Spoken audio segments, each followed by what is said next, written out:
শালার বেটা এটা মামা নয়।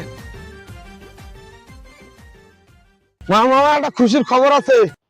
এমনি তো মোর মনটা খারাপ রে বা প্রথম তোর কি খুশি সংবাদ যদি এলা শুনি মোর মনটা ভালো হয়। মোর তো সরকারি চাকরি হয়েছে, মুই 3 দিন পর চাকরি যাইম। ও মেলা খুশি লাগছল। আলহামদুলিল্লাহ আলহামদুলিল্লাহ, তোর খুশির সংবাদটা শুনি সত্যি মোর মনটা খুব খুশি হইল।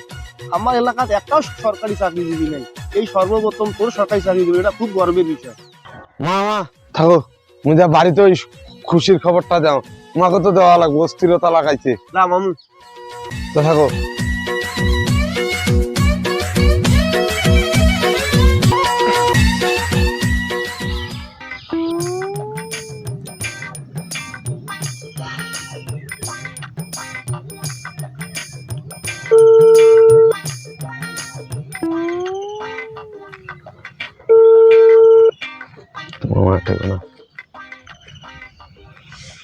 হ্যালো হ্যাঁ, বন্ধু, কই তুই?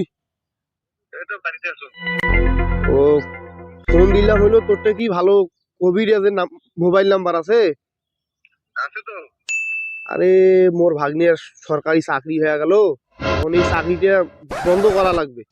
হ্যাঁ, ওই মুই যে মেয়েটার সাথে সম্পর্ক করো, মোর ভাগ্নিও তো সেই মেয়েটার সাথে সম্পর্ক করে। এখন মোর আগত যদি আর চাকরি হয়ে যায়, তাহলে তো মুই আর ওই ওই মেয়ে পাংশন না। ওরে চাকরি আল্লাহ রে আল্লাহ, কি বিধি গেছে তো। আচ্ছা, ও মুড়িয়ালো নিয়ে যায় বলে কবিরাজের নাম্বার তোর বাড়ির। কখন আসবো? এই এখন যে জানছে।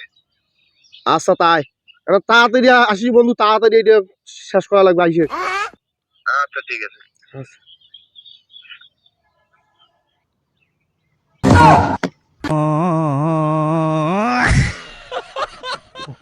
শালার বেটা মারি ফেলাই। শালার বেটা সেদিন তোর প্রেমিকার সাথে প্রেম করে আসতাস নু, মুখ তুই গাছত তুলছিস। আজ আজ বাড়ি আয় আগে, আব্বাক যা কয়া যাও।